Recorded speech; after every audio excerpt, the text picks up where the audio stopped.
जगन्नाथ भगवान की, सब संतन की, सब भक्तन की, श्री सीताराम नाम महाराज की जय जय सीताराम।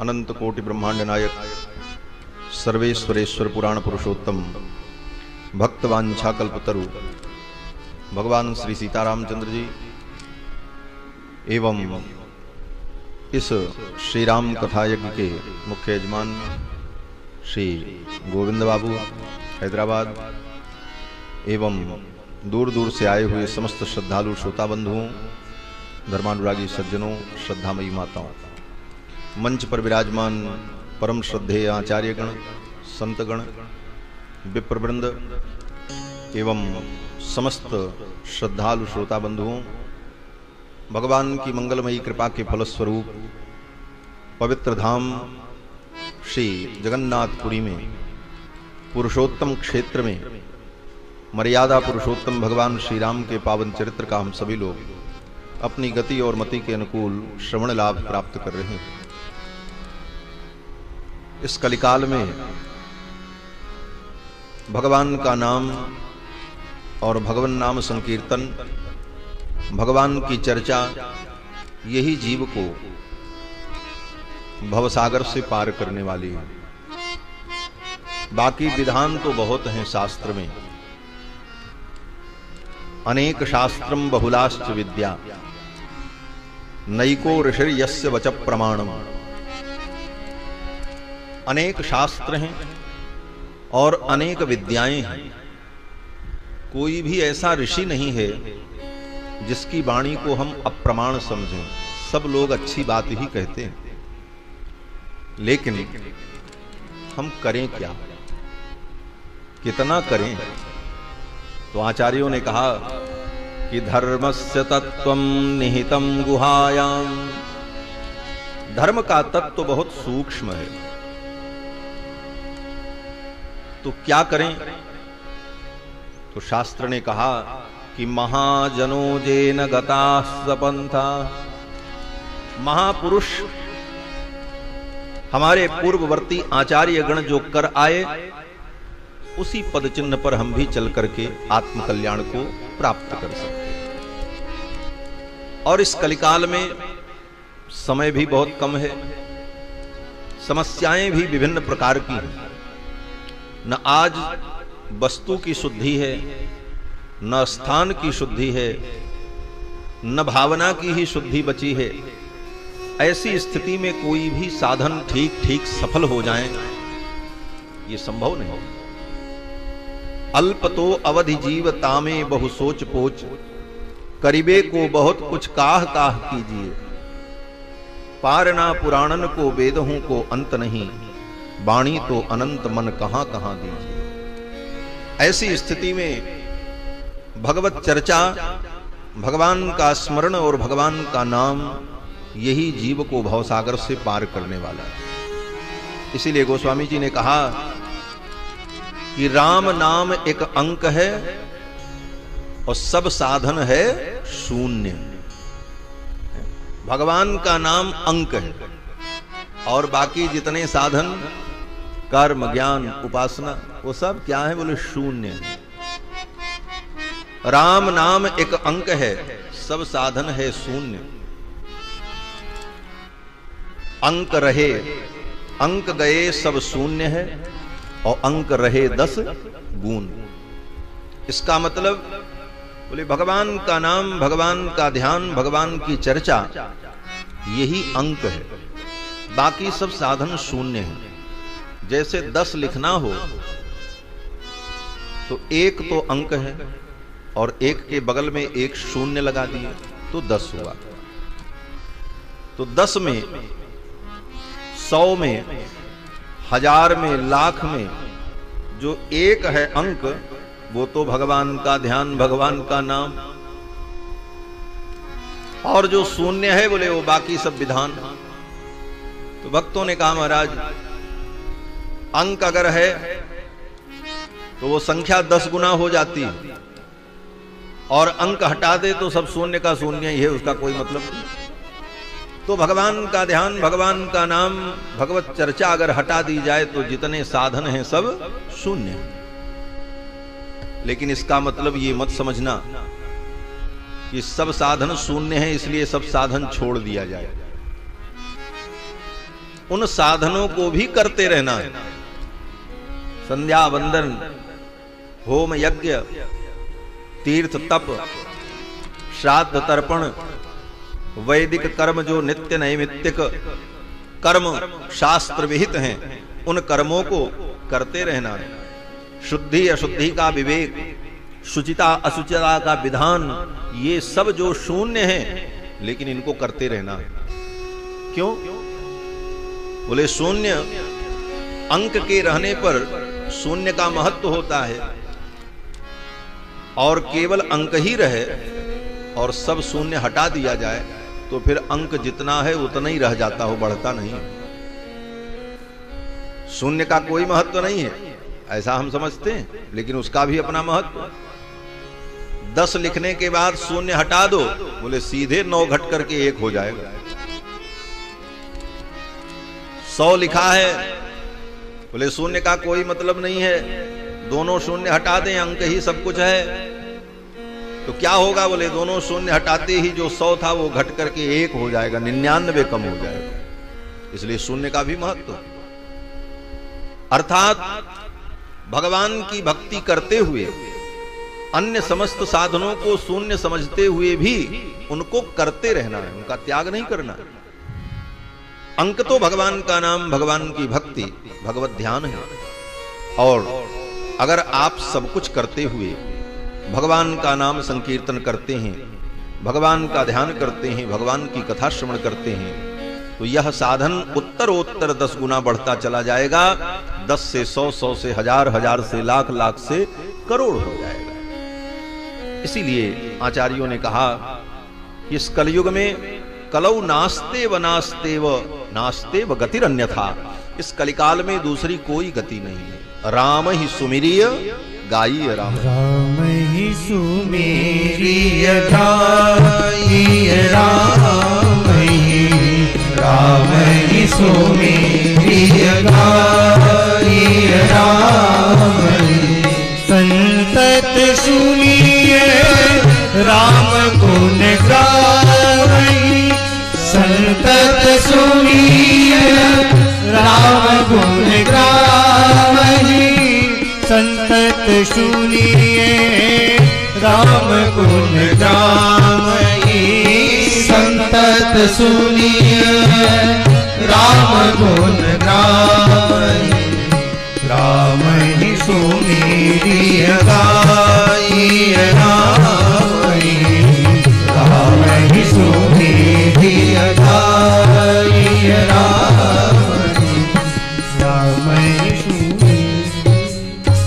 राम ही सुमिरिय गाइए राम। भगवान का ही सुमिरन करो, भगवान का ही गान करते रहो, भगवान का ही वर्णन श्रवण करते रहो। यही कलिकाल में सबसे सुलभ और सरल साधन है। भगवान का नाम, भगवान की लीला, भगवान के धाम का सेवन, भगवान का गुण, इन्हीं का चिंतन करते हुए आत्म कल्याण को जीव प्राप्त कर लेता है। और इन चारों में कोई भेद भी नहीं। भगवान का नाम, भगवान का रूप, भगवान की लीला, भगवान का धाम, ये चारों एक ही तत्व हैं। रामस्य नाम रूपम च लीला धाम परात्परम एतत् चतुष्टयम नित्यम सच्चिदानंद विग्रहम। भगवान का नाम, रूप, लीला, धाम, ये चारों सच्चिदानंद है। नाम चतुष्टय।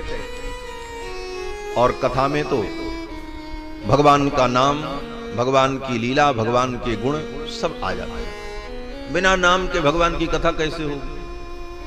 हर जगह भगवान का नाम आए। और गोस्वामी तुलसीदास जी तो ये कहते हैं कि ये पूरी रामायण क्या है? पूरी रामायण में भगवान का नाम ही है। यही महरघुपति नाम उदारा, अति पावन पुराण श्रुति सारा।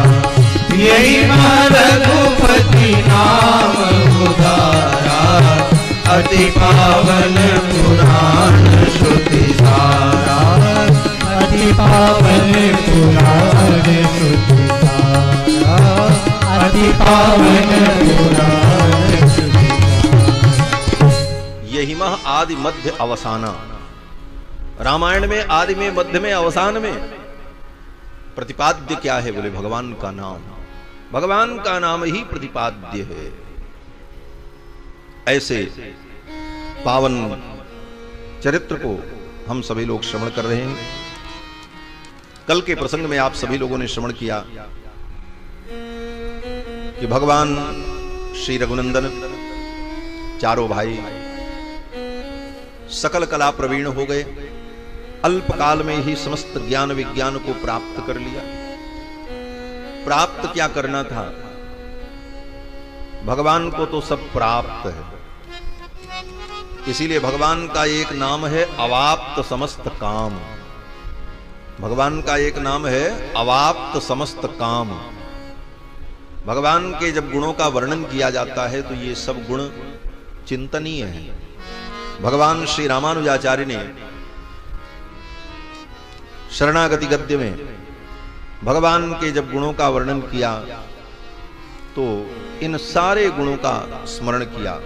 अखिल हेय प्रत्यनीक कल्याणैकतान श्वेतर समस्त वस्तु विलक्षण सौशील्य वात्सल्यमार्दव आर्जव सौहार्द साम्य कारुण्य माधुर्य गांभीर्य चातुर्य स्थैर्य धैर्य शौर्य पराक्रम सत्य काम सत्य संकल्प कृतित्व कृतज्ञतादि असंख्येय कल्याण गुण गणौघ महोदधि। भगवान इन अनंत गुणों के सागर है। उन अनंत गुणों में एक गुण है अवाप्त समस्त काम। अवाप्त समस्त काम का मतलब जिनकी कामनाएं सदा पूर्ण हैं, आप्त काम है, उनको कुछ चाहिए ही नहीं, सब पहले से प्राप्त है। इसीलिए गोस्वामी जी महाराज ने कहा कि अल्पकाल विद्या सब आई। अल्पकाल में ही सब विद्याएं स्वयं आ गईं। वो सब विद्यमान थी, केवल प्रकाशित हो गई। ये तो लीला है भगवान की, कौतुक है। भगवान को क्या पढ़ना है? चारों वेद जिसके श्वास भूत हैं। यस्य निश्वसितम वेदा ऋग्वेदो यजुर्वेद सामवेदो अथर्वांगिरसः। चारों वेद जिस परमात्मा के श्वास भूत हैं उसको क्या पढ़ना है? ये चारों वेद परमात्मा का श्वास है। भगवान की जो श्वसन क्रिया है, उस श्वसन क्रिया में वायु का जो प्रसरण और निस्सरण है वही चारों वेद है। श्री गोस्वामी जी महाराज कहते हैं कि जाकी सहज श्वास श्रुति चारी सो हरि पढ़ यह कौतुक भारी। चारों वेद भगवान के श्वास भूत और वो पढ़ने जा रहे हैं। क्या है? बोले कौतुक है। कौतुक माने लीला है। अगर इस दृष्टि से विचार करें तो भगवान के चरित्र में कहीं संदेह नहीं होता। नास्तिक और कुतर्की लोग भगवान के चरित्र में अनेक प्रकार की शंकाएं करते हैं। कहते हैं ऐसा है तो ऐसा क्यों? कहते महाराज ये तो सब गप है। हाँ, 7 कोस लंबे चौड़े गोवर्धन को कृष्ण भगवान ने कैसे उठा लिया? संभव ही नहीं। इतना बड़ा पर्वत कैसे उंगली पर रुक सकता है? ये तो असंभव बात है, कल्पना से परे। लेकिन विचार करना, ये चरित्र श्री राम कथा, श्री कृष्ण कथा किसी मनुष्य की कथा तो है नहीं, ये भगवान की। और भगवान के लिए क्या असंभव है? भगवान के लिए कुछ असंभव है ही नहीं। वहां असंभव नाम का कोई पदार्थ होता ही नहीं है। भगवान के लिए कुछ असंभव नहीं है। और अगर ऐसा अनुभव करते हैं तो फिर भगवान के चरित्र में कहीं कोई संदेह नहीं। ये तो लीला है। भगवान अल्पकाल में ही सर्वगुण संपन्न हो गए। इनके गुण को देखकर, इनके चरित्र को देख करके माता पिता हर्षित होते, प्रसन्न होते। पिता के राज्य कार्य में भगवान सहयोग करने लगे। और इनकी दिनचर्या कितनी सुंदर है देखो। पढ़ने लिखने का यही फल है कि हम पढ़ लिख कर शिक्षित हो जाएं, तो इसका परिणाम क्या हो? बोले हमारी दिनचर्या, हमारा जीवन सुव्यवस्थित हो जाएगा। तो राम जी गुरुकुल से पढ़ करके आ गए और इनकी दिनचर्या कितनी सुंदर है, गोस्वामी जी महाराज वर्णन करते हैं। प्रातःकाल उठ के रघुनाथा, प्रातःकाल उठ के रघुनाथा, मातु पिता गुरु वही माता, मातु पिता गुरु वही माता, आये सुमागी करही पुर काजा, आये सुमागी करही पुर काजा, देख चरित हर सही मन राजा, देख चरित हर सही मन राजा, प्रातःकाल उठ के रघुनाथा, प्रातःकाल उठ के रघुनाथ, उठ के रघुनाथ, उठ के रघुनाथ, प्रातःकाल उठ के रघुनाथा, मातु पिता गुरु ना वही माता। ब्रह्म मुहूर्त में उठकर माता पिता और आचार्य गुरु को प्रणाम करके अपनी दिनचर्या में लग जाते और इनके चरित्र को देखकर महाराज हर्षित होते, प्रसन्न होते। एक दिन महाराज अपनी सभा में बैठे थे,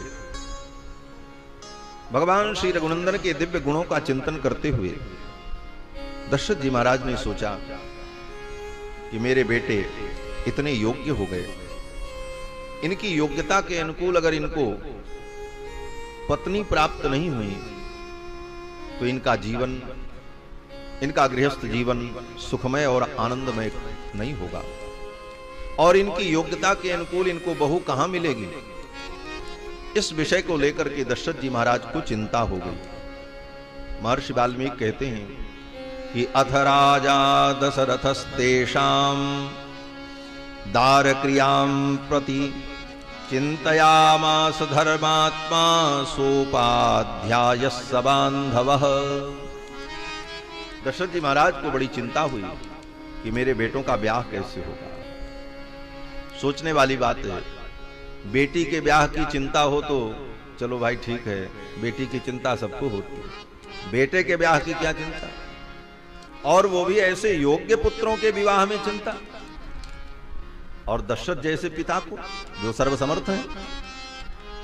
लेकिन वात्सल्य के कारण, प्रेम के कारण दशरथ जी महाराज के मन में ये चिंता सताने लगी कि मेरे बेटों का ब्याह कब होगा, कैसे होगा। चिंतयामास धर्मात्मा सोपाध्यायः स बान्धवः। और इस चिंता को दशरथ जी ने केवल अपने मन तक सीमित नहीं रखा, अपनी सभा में गुरुदेव के सम्मुख, अपने मंत्रियों के सम्मुख प्रकट कर दिया। बोले महाराज, आप लोगों की कृपा से, आशीर्वाद से सब कुछ मंगलमय है, लेकिन एक चिंता मुझे है कि इन कुमारों का विवाह कैसे होगा। और आपको बतावें, दशरथ जी महाराज चिंता कर रहे थे, तब तक श्री विश्वामित्र जी महाराज पहुंच गए। जिस श्लोक में दशरथ जी के चिंता का वर्णन है, उसी श्लोक के अगले वाले श्लोक में विश्वामित्र जी के आगमन का वर्णन हो जाता है। तस्य चिंतयमानस्य मंत्री मध्ये महात्मनः। दशरथ जी महाराज अपने मंत्रियों के मध्य में चिंता कर रहे थे और तब तक विश्वामित्र जी आ गए। अभ्यागच्छन् महातेजा विश्वामित्रो महामुनि। उसी समय महामुनि विश्वामित्र जी आए और द्वारपाल ने आकर के सूचना दी।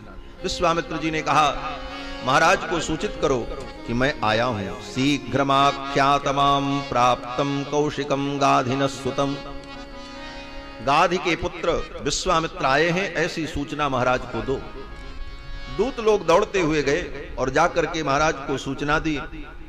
महाराज चक्रवर्ती जी ने जब सुना कि विश्वामित्र जी आए हैं, तो श्री दशरथ जी महाराज अपने मंत्रियों को, ब्राह्मणों को, पुरोहितों को लेकर विश्वामित्र जी के स्वागत के लिए चल पड़े महाराज। मुनि आगमन सुना जब राजा, मुनि आगमन सुना जब राजा, मिलन गयो ले विप्र समाजा, मिलन गयो ले विप्र समाजा, करि दंडवत मुनि सन्मानी, करि दंडवत मुनि सन्मानी, निज आसन बैठार निहारी, निज आसन बैठार निहारी, चरण पखार कीने अति पूजा, चरण पखार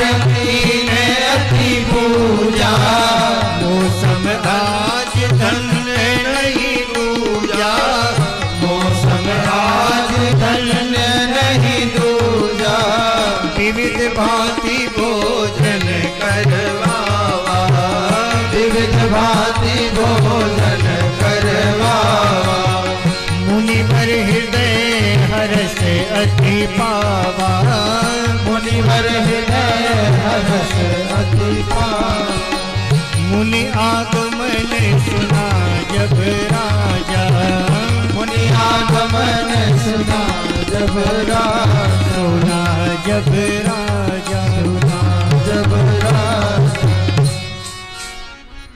विश्वामित्र जी आए ये सुनकर के श्री दशरथ जी महाराज अपने मंत्रियों को, विप्रों को लेकर के आए। विश्वामित्र जी के चरणों में प्रणाम किया। करि दंडवत मुनि सन्मान। ब्राह्मण का, संत का, ऋषि मुनियों का सबसे बड़ा सम्मान यही है कि सबसे पहले प्रणिपात करो, साष्टांग प्रणाम, ये सबसे बड़ा अभिवादन और सम्मान है। दशरथ जी महाराज ने साष्टांग प्रणाम किया और आदर पूर्वक विश्वामित्र जी को लेकर के आए। अपने ही आसन पर उनको विराजमान कर दिया। निज आसन बैठारे ने आनी, और विधि पूर्वक उनकी पूजा की। सराज्ञ प्रतिगृह्यार्घम शास्त्र दृष्टेन कर्मणा। महर्षि वाल्मीकि कहते हैं कि शास्त्र दृष्टेन कर्मणा, शास्त्र जिस प्रकार से आदेश करता है उस विधि से पूजन किया। अतिथि, आचार्य, ऋत्विज, जामाता, राजा और स्नातक, इन 6 लोगों के लिए पूजन का एक निश्चित विधान है, शास्त्र सम्मत विधान। बाकी किसी व्यक्ति की पूजा आप कैसे भी कर लो, चंदन लगा दो, माला पहना दो, प्रणाम कर लो, भावनात्मक ढंग से वो विधि पूरी हो जाएगी। लेकिन इन 6 लोगों के लिए अतिथि, आचार्य, ऋत्विज और राजा और दामाद और स्नातक, इनके लिए शास्त्र की एक विधि है जिसको मधुपर्क विधि कहते हैं। जामाता माने दामाद, और ऋत्विक माने जिन ब्राह्मणों को यज्ञ करने कराने के लिए आपने वर्ण किया है। जो ब्राह्मण आपके यज्ञ का संपादन करेंगे, ब्रह्मा, होता, उद्गाता और अन्य जो भी ऋत्विज होते हैं, उनका जो वर्ण किया जाता है कि ये हमारे यज्ञ का संपादन कराएंगे, वे ऋत्विज कहलाते हैं। और आचार्य माने गुरु। आचार्य का मतलब गुरु होता है। और विशेष करके आचार्य शब्द उन गुरु के लिए प्रयुक्त होता है जिन्होंने वेदाध्ययन कराया। गुरु भी कई प्रकार के होते हैं। गुरु बड़ा व्यापक शब्द है। गुरु का एक अर्थ होता है पूज्य, इसीलिए पिता को भी गुरु कहा जाता है। भगवान भी पूज्य हैं, इसलिए भगवान जगत गुरु हैं। गुरु माने पूज्य। और आचार्य, बोले आचार्य उसे कहते हैं जिसने वेद का अध्ययन कराया हो। और ये सब गुरु के अंतर्गत आ जाते हैं। इसलिए गुरु भी कई प्रकार के, सामान्य ज्ञान जो प्रदान करे, अक्षरक ज्ञान प्रदान करे, उसको अध्यापक कहते हैं, और जो व्याकरण न्याय इत्यादि विषयों का अध्यापन करावे उसको उपाध्याय कहते हैं, और जो वेदों का अध्ययन करवावे ऐसे गुरु को आचार्य कहते हैं। उपाध्यायात् दशाचार्य मनु जी ने कहा, तो उपाध्याय से 10 गुना ज्यादा आचार्य का महत्व होता है, जिसने वेद का अध्ययन कराया। और कैसा गुरु? बोले उपनीयतु यः शिष्यः वेदमध्यापयेत् द्विजः सारहस्यम तदंगम च। जो व्यक्ति शिष्य का उपनयन संस्कार करके और फिर अपने सन्निधि में रखकर वेद का अध्ययन करावे उसको आचार्य कहते हैं। उपनीयतु यः शिष्यः वेदमध्यापयेत् द्विजः षडंगम सरहस्यम च तमाचार्यम प्रचक्षते।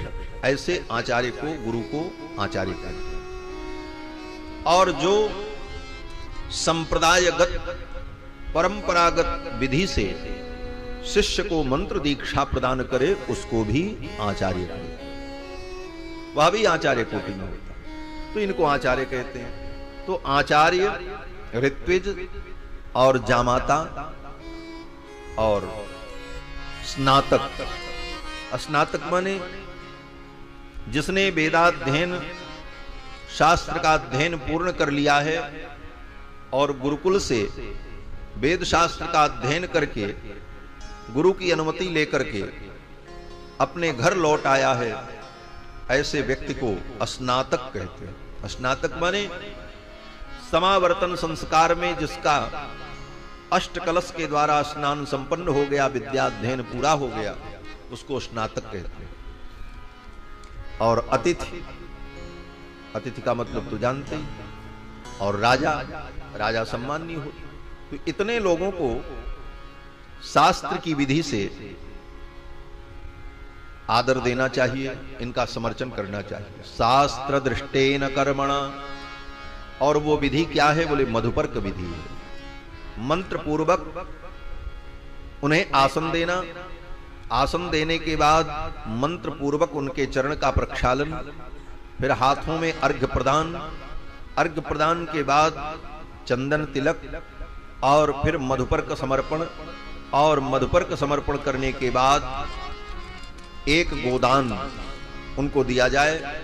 इसके बाद पुष्पमाला और आरती धूप दीप जो व्यवहार है वो बाद का विषय। इस विधि का सभी वैदिक ग्रंथों में, सूत्र ग्रंथों में वर्णन है। सराज्ञ प्रतिगृह्यार्घम शास्त्र दृष्टेन कर्मणा। इस विधि से दशरथ जी महाराज ने विश्वामित्र जी का पूजन किया और फिर विविध भांति भोजन करवावा। अनेक प्रकार के दिव्य सुंदर सुस्वाद व्यंजन भोजन कराए। विश्वामित्र जी महाराज बड़े आनंदित हुए। जब भोजन करके तृप्त हो गए तब दशरथ जी महाराज ने अपने चारों पुत्रों को बुलाया और विश्वामित्र जी के चरणों में प्रणाम कराया। चरणन मेरे सुतचारी, चरणन मेरे सुतचारी। राम देख पुनि देह बिसारी, राम देख पुनि देह बिसारी।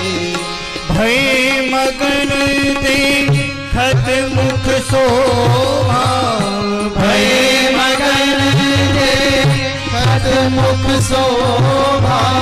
जग चकोर पूरण शशि शोभा, जग चकोर पूरण शशि शोभा। जग चकोर पूरण शशि शोभा, चकोर पूरण। पुनि चरणन मेले सुतचारी। चारों पुत्रों को विश्वामित्र जी के चरण में प्रणाम करवाया।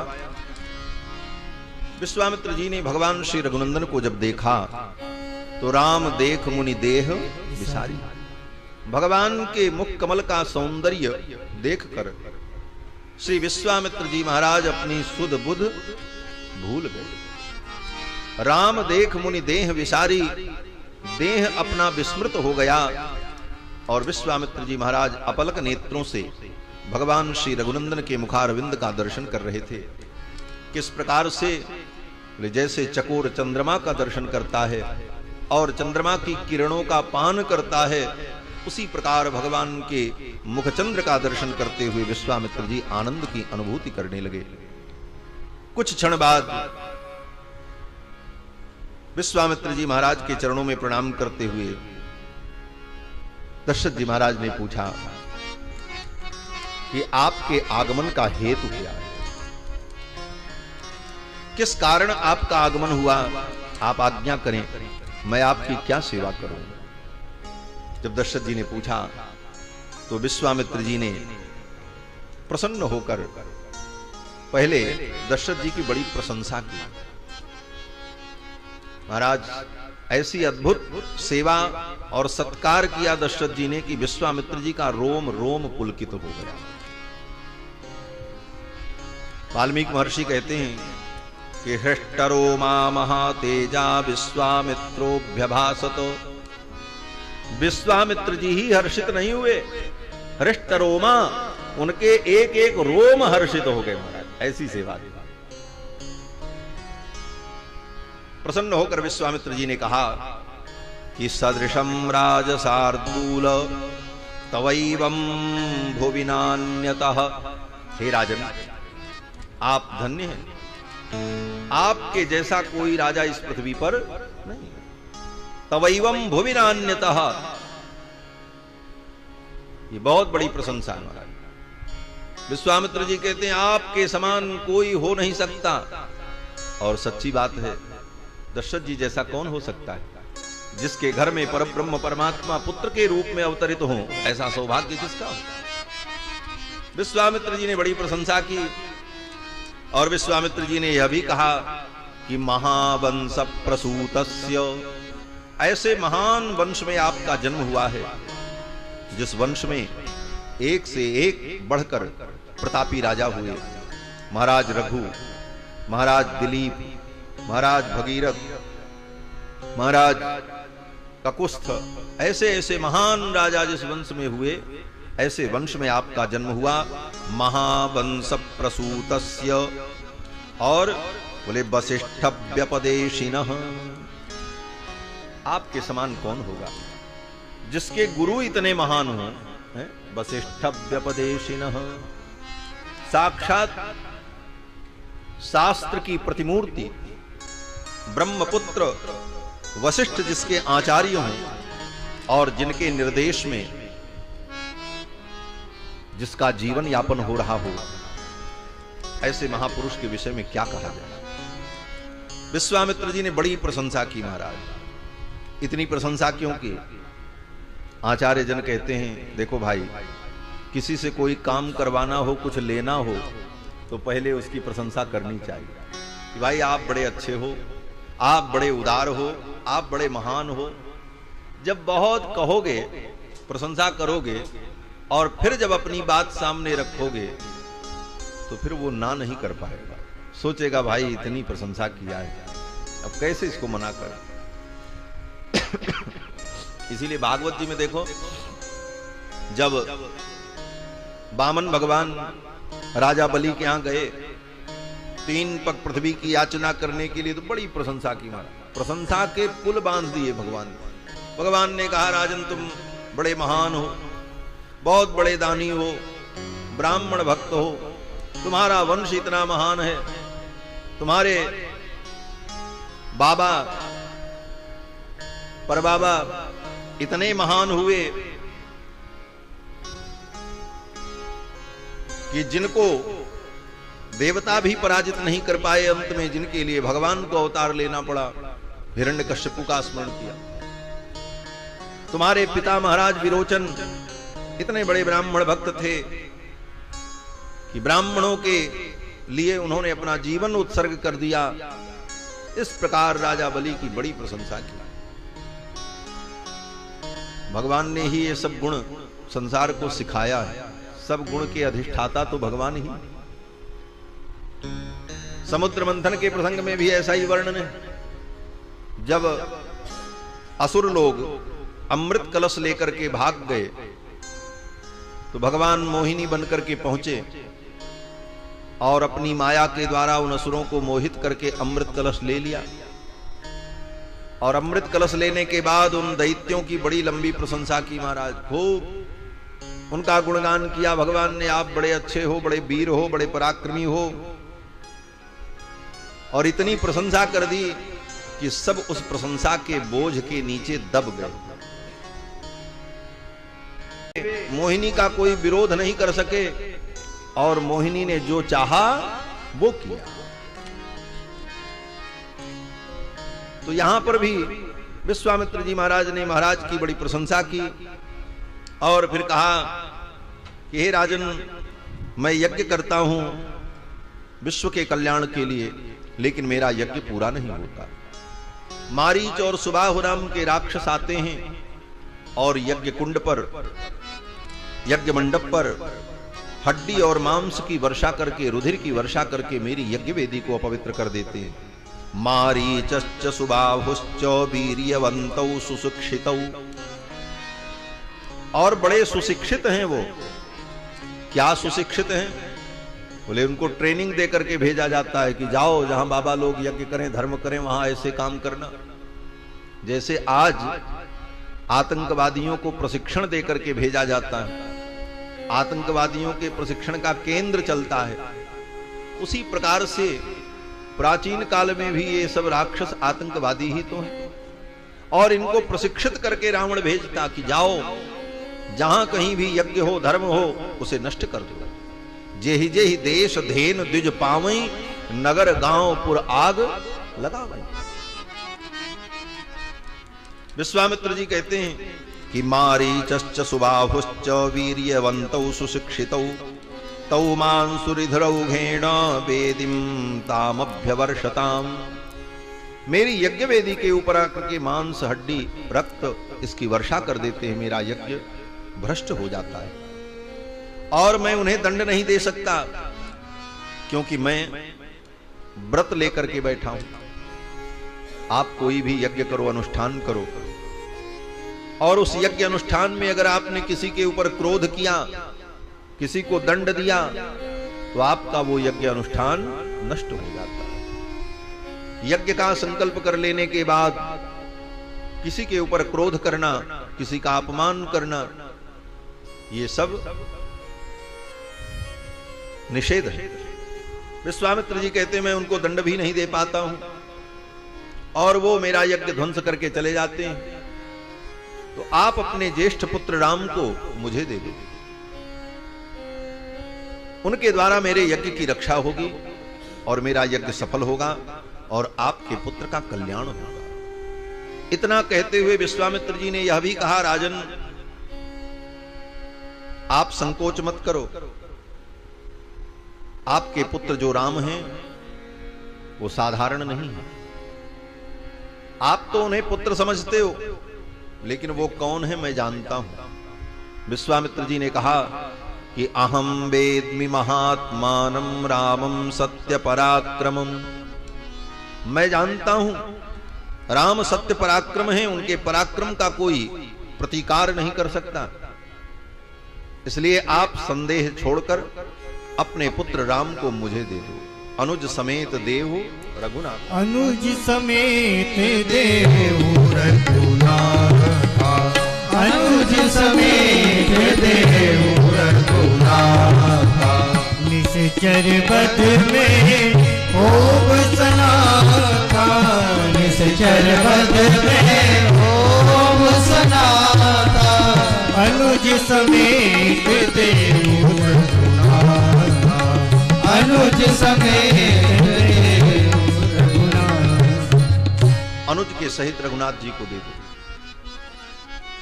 राम जी को बाद में मांगा, पहले अनुज को ही मांगा। अनुज समेत देहु रघुनाथ। लक्ष्मण जी को ही पहले क्यों मांगा?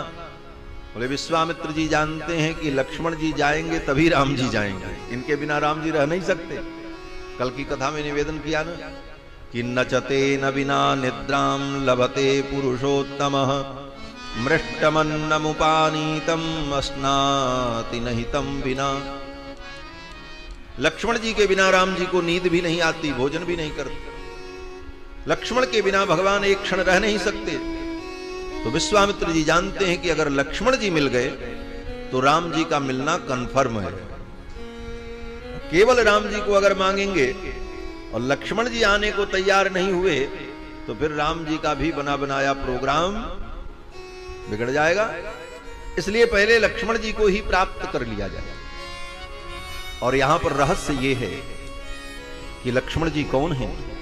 बोले लक्ष्मण जी जीवाचार्य हैं।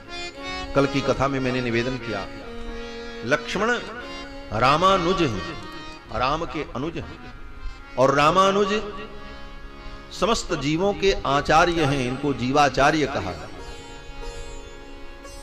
और आचार्य भगवत प्राप्ति कराने वाला तत्व है।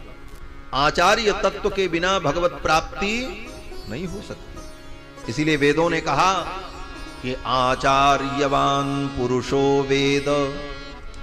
आचार्यवान पुरुषो वेद, जो आचार्यवान होगा, जिसको आचार्य की प्राप्ति हो जाएगी, उसी को भगवान की प्राप्ति।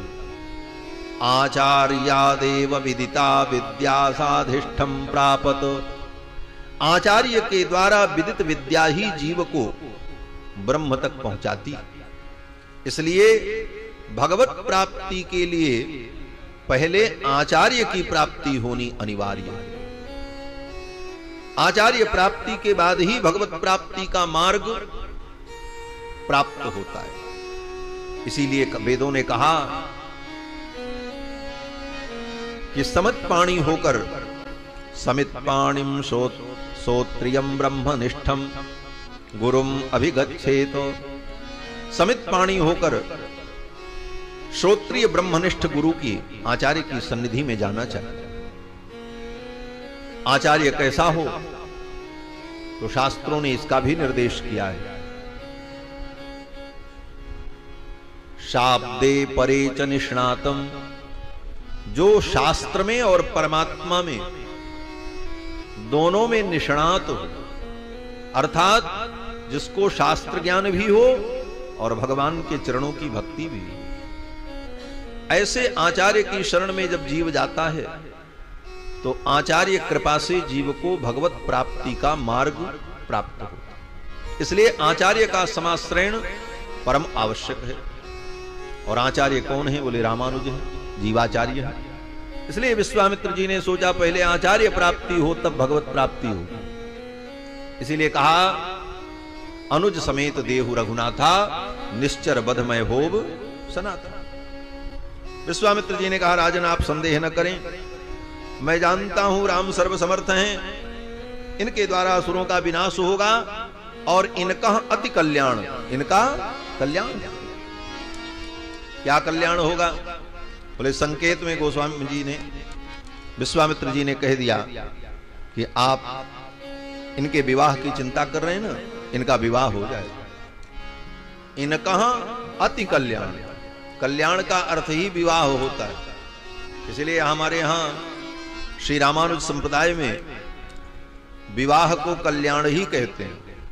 रुक्मिणी जी का भगवान से विवाह होगा उत्सव में तो कहते हैं रुक्मिणी कल्याण महोत्सव। श्री गोदा कल्याण महोत्सव, तो कल्याण का मतलब ही विवाह है। विश्वामित्र जी ने कह दिया इनका अति कल्याण, इनका अति कल्याण होगा, अर्थात ले तो मैं जाऊंगा राम लक्ष्मण को, लेकिन विवाह चारों भाइयों का हो जाएगा, आप चिंता मत करो। लेकिन इस संकेत को दशरथ जी महाराज नहीं समझ पाए। दशरथ जी को लगा कि ये मेरे पुत्रों को लेने आ गए हैं, अब मैं क्या करूं। दशरथ जी महाराज तो बड़े दुखी हो गए। नरपतिर अभवन महान महात्मा व्यथितमना प्रचचाल चासनात्। ज्यों ही विश्वामित्र जी ने कहा राम लक्ष्मण को मुझे दे दो, इतना सुनते ही तो दशरथ जी महाराज अपने आसन से उठ करके खड़े हो गए। महर्षि वाल्मीकि कहते हैं कि व्यथित मनाह प्रचचाल चासनात, अपने आसन से उठकर के खड़े हो गए और दशरथ जी ने यही कहा, हे मुनिवर, मेरे राम अभी 16 वर्ष के भी नहीं हुए। ऊन 16 वर्षो में रामो राजीवलोचनः, न युद्ध योग्यतामस्य पश्यामि सह राक्षसैः। उन राक्षसों के साथ युद्ध करने की योग्यता मेरे राम में नहीं है, आप इन्हें मत ले जाओ, मैं आपके साथ चलूंगा, मेरी चतुरंगिणी सेना आपके साथ चलेगी और मैं उन असुरों से युद्ध करूंगा, आपके यज्ञ की रक्षा करूंगा, मेरे राम को आप मत ले जाओ। और विश्वामित्र जी ने यहां तक कहा, दशरथ जी ने यहां तक कहा कि हे मुनिवर, इनको मैंने बड़ी तपस्या के बाद पाया है, इनको प्राप्त करने के लिए मुझे कितना पापड़ बेलना पड़ा है ये तो हम जानते हैं। दशरथ जी महाराज कहते हैं कि 60 वर्ष सहस्राणी जातस्य मम कौशिक, 60,000 वर्ष के बाद ये सुख मुझे मिला है। कृच्छेणोत्पादितश्चायम, बड़ी तपस्या के बाद ये सुख मुझे मिला और आप इसे छीनने आ गए। मैं अपने राम को नहीं दे सकता।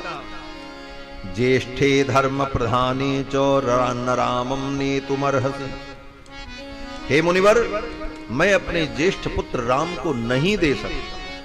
सीधे जवाब दे दिया, ना। विश्वामित्र जी महाराज दशरथ जी के इन वचनों को सुनकर बड़े हर्षित हुए, लेकिन मन में गोस्वामी तुलसीदास जी महाराज कहते हैं, सुनी नप गिरा प्रेम रस साने, सुनी नप गिरा प्रेम रस साने, हृदय हरस माना मुनि ज्ञानी, हृदय हरस माना मुनि ज्ञानी, सुनी नप गिरा प्रेम रस साने, सुनी नप गिरा प्रेम रस साने। सुनि मुनि गिरा प्रेम रसानी, हृदय हरस माना मुनि। विश्वामित्र जी महाराज हर्षित हुए, मन में प्रसन्न हुए। विश्वामित्र जी ने सोचा, धन्य है ये राजा जिसने राम के लिए सत्य को भी त्यागने का संकल्प कर लिया। जिस वंश के लोग सत्य के लिए प्राण तक त्याग देते हैं, ऐसे वंश में उत्पन्न होने वाले महाराज ने राम के लिए अपने सत्य को भी त्यागने का संकल्प कर लिया। ऐसा त्यागी तो मैंने आज तक नहीं देखा। ये महान त्यागी, छोटे छोटे स्वार्थ के लिए, छोटी छोटी वस्तुओं के लिए सत्य का त्याग करने वाले तो दुनिया में बहुत हैं, लेकिन भगवान के लिए जिसने सत्य को भी त्याग दिया, ऐसा त्यागी तो आज मैंने देखा। विश्वामित्र जी महाराज मन में तो बड़े प्रसन्न हुए, लेकिन कोई जोर जबरदस्ती तो कर नहीं सकते। विश्वामित्र जी ने सोचा, जिस तत्व को मैं प्राप्त करने के लिए आया हूं, इस तत्व को याचना करके ही प्राप्त किया जाए तो इसमें सुख है। इसे छीन कर प्राप्त किया जाए, जबरदस्ती लिया जाए, क्रोध करके प्राप्त किया जाए तो इसका आनंद नहीं होगा। इसलिए विश्वामित्र जी महाराज ने कहा, राजन, अगर आप अपने ज्येष्ठ पुत्र राम को नहीं दे सकते, कोई बात नहीं। यदि आप अपनी अक्षमता व्यक्त कर रहे हैं तो ठीक है, मैं जैसे आया हूं उसी प्रकार चला जाऊंगा। यदीदम ते क्षमम राजन गमिष्यामि यथा गतम, मैं जैसे आया हूं वैसे ही चला जाऊंगा। लेकिन हे राजन, आप समझ लेना, मेरे जाने के बाद क्या होगा। क्या होगा? विश्वामित्र जी कहते हैं कि मिथ्या प्रतिज्ञ काकुस्थ, हे ककुस्थ कुलभूषण, आने वाले समय में लोग यही कहेंगे कि रघुवंश में एक राजा हुआ जिसका नाम दशरथ था। और वो कैसा था? बोले ब्राह्मणों के सामने झूठी प्रतिज्ञा करता था। मिथ्या प्रतिज्ञा कुस्थ सुखी भव सुहृद्वृतः। ठीक है, आप अपने परिवार के सहित सुखी रहो, लेकिन संसार आपको यही कहेगा कि झूठी प्रतिज्ञा करने वाला ब्राह्मण के सामने प्रतिज्ञा करके अपनी प्रतिज्ञा से मुकर गया, पीछे हट गया, ऐसा अपयश होगा संसार में। और जिसका अपयश होता है वो व्यक्ति तो मृत है, उसको मरा ही समझो। कीर्तिर यस्य सजीवति, जिसके जीवन में कीर्ति होती है वही जिंदा है, और जिसके जीवन में कीर्ति नहीं है, अपकीर्ति है, वो तो जिंदा भी मुर्दा ही है, वो तो मृत है। इस प्रकार जब विश्वामित्र जी ने कहा, विश्वामित्र जी ने अपना कमंडल उठाया, आसन उठाया, चलने को तैयार हो गए। तस्य रोष परीतस्य विश्वामित्रस्य धीमतः चचाल वसुधा कृष्णा देवानां च भयं महत। विश्वामित्र जी महाराज जब चलने को तैयार हुए, पृथ्वी कांप गई महाराज। चचाल वसुधा कृष्णा, संपूर्ण पृथ्वी कांप गई कि विश्वामित्र जी खाली हाथ जा रहे हैं। दशरथ जी महाराज अपने पुत्र रघुनंदन राम को इनके साथ अगर विदा नहीं करेंगे तो असुरों का संहार कैसे होगा? जिस कार्य के लिए इनका अवतार हुआ है वो कार्य कैसे संपन्न होगा? ये सोच करके पृथ्वी भूदेवी कांप गई, क्योंकि भूदेवी ने ही सबसे ज्यादा दुख सहन किया है। रावण के आतंक से सबसे ज्यादा कष्ट अगर किसी को हुआ तो भूदेवी को। देवताओं को उतना कष्ट नहीं हुआ। देवताओं के यहां तो जाकर के रावण ने ललकारा, देवता स्वर्ग छोड़ करके भाग गए। देवन तके मेरे गिर वहा, वो जाकर के गुफाओं में छिप गए। रावण ने कहा जब भाग गए तो छोड़ो इनको, वो लौट करके चला आया। लेकिन पृथ्वी कहां जाए? इसी पृथ्वी पर रावण सारे पाप, अधर्म, अन्याय, अत्याचार करता रहा। और कितने दिनों तक? बोले 27 चौकड़ी। 27 चौकड़ी का मतलब 27 बार सतयुग बीता, 27 बार त्रेता बीता, 27 बार द्वापर युग बीता और 27 बार कलयुग बीता। इस प्रकार 27 बार चारों युग जब बीत गए, कितना दिन बीता होगा कल्पना करो। एक युग, ये कलयुग जो है, केवल इसकी अवधि 4,32,000 वर्ष है, और इसका ठीक दुगना द्वापर है 8,64,000, और इसका 3 गुना त्रेता और 4 गुना सतयुग।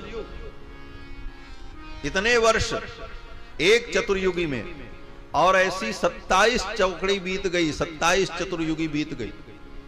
जब 28वीं चतुर्युगी प्रारंभ हुई तो 28वें चतुर्युगी के त्रेता में भगवान का अवतार हुआ।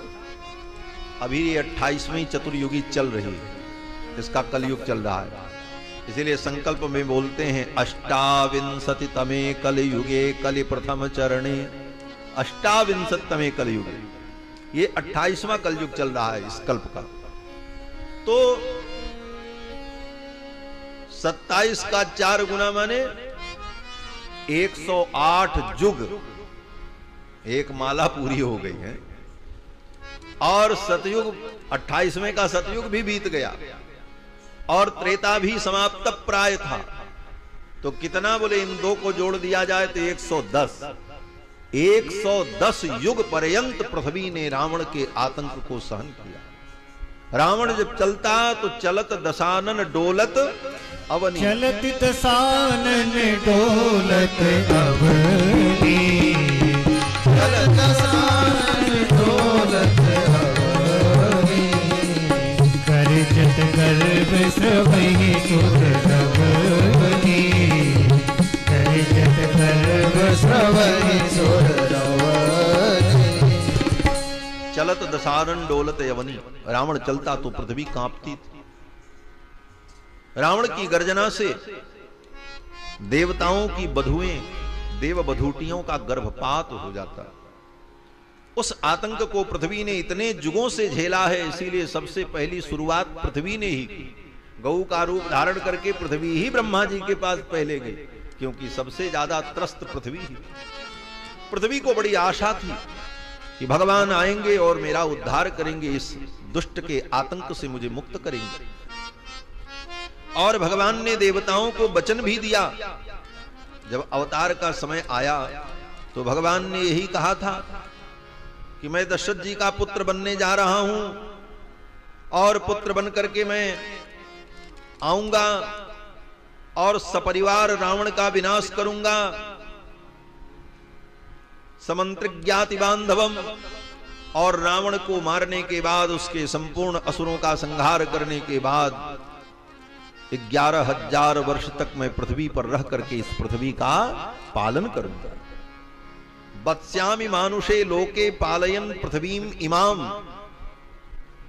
ये बात भगवान ने क्यों कही पृथ्वी से? बोले वत्स्यामि मानुषे लोके, इस मनुष्य लोक में रहकर इस पृथ्वी का मैं पालन करूंगा। अर्थात इतने दिनों से पृथ्वी जो क्षुभित है, दुखी है, उस पृथ्वी को मैं सुख प्रदान करूंगा, पृथ्वी का पालन करूंगा।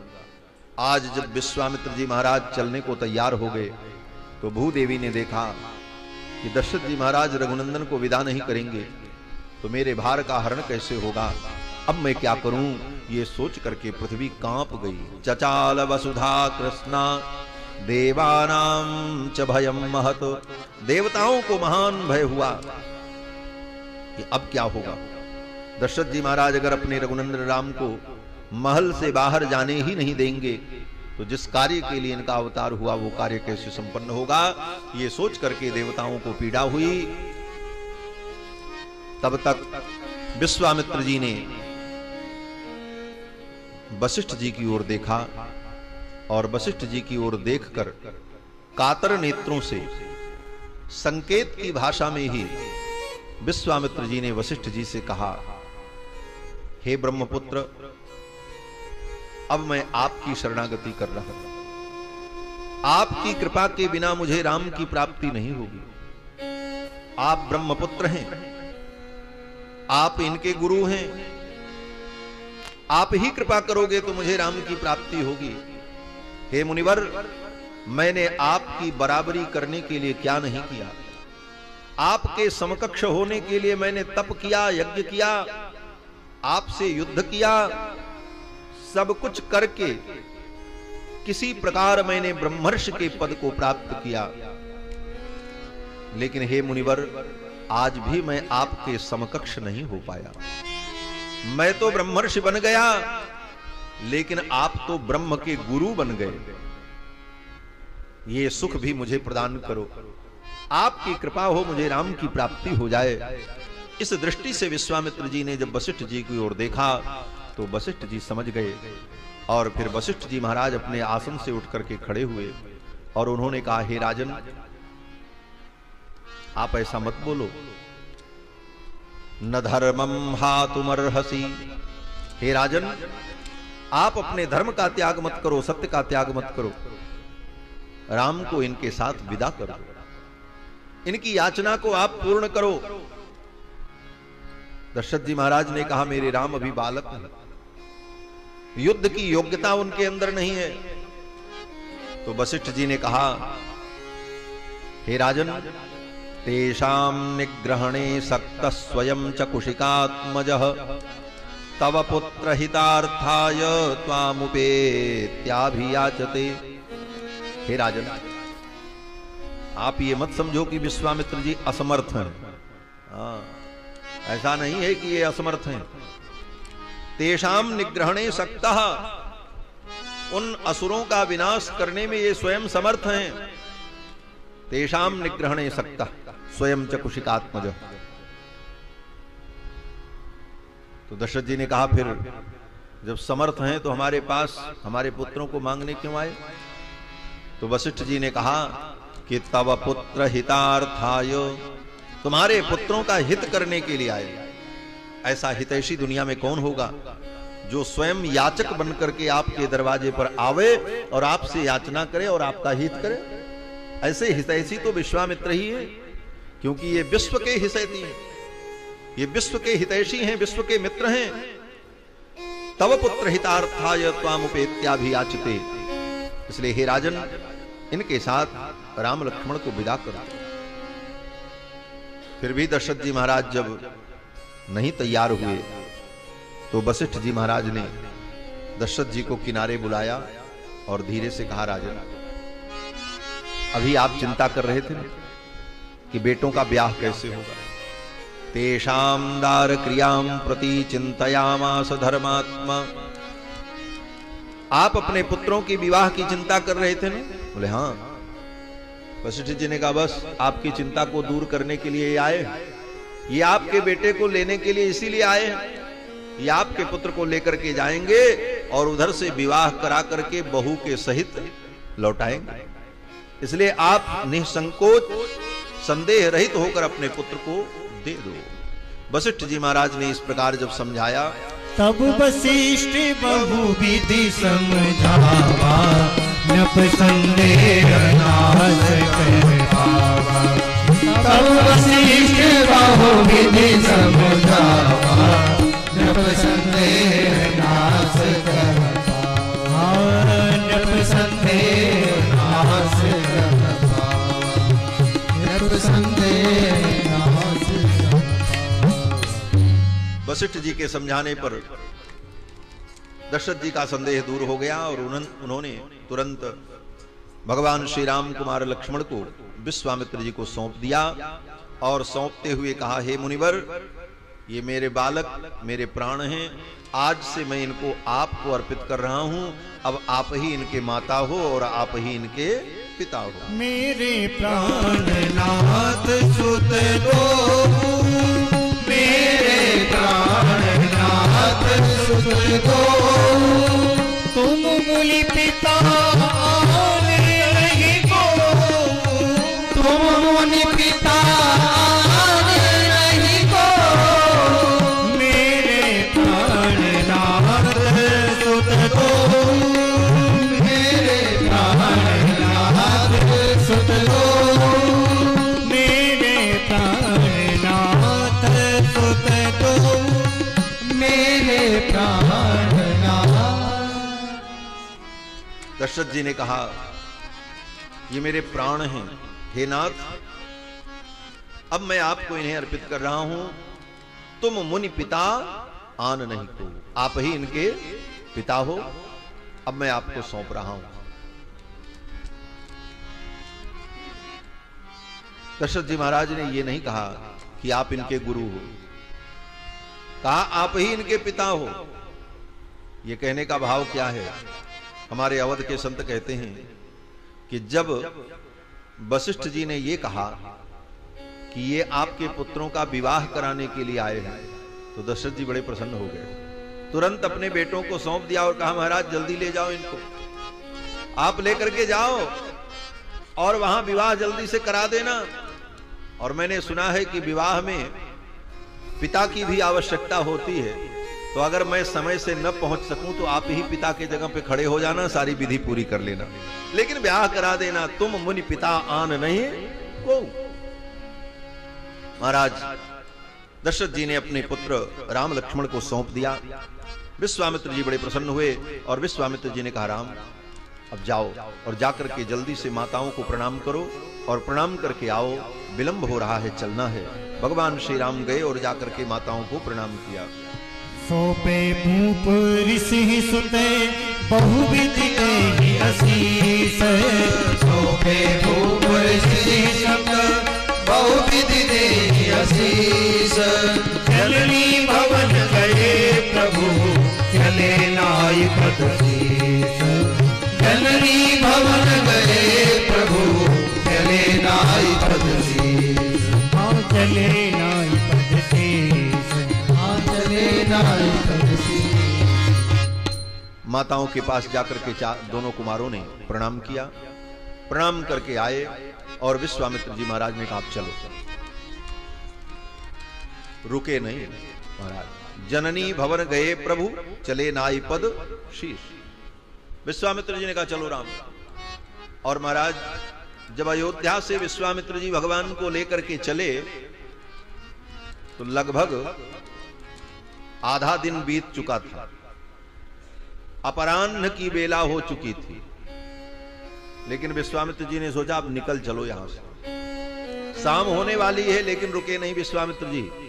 कारण बोले विश्वामित्र जी ने सोचा कि बड़े मुश्किल से तो राजा तैयार हुआ है, कहीं इसका मन बदल गया तो बना बनाया काम बिगड़ जाएगा, इसलिए यहां से निकल लो। राम लक्ष्मण को लेकर के विश्वामित्र जी चल पड़े। विश्वामित्र जी जब राम लक्ष्मण को पा गए और लेकर के महल से बाहर निकले तो विश्वामित्र जी को लगा कि आज मुझे महान निधि मिल गई।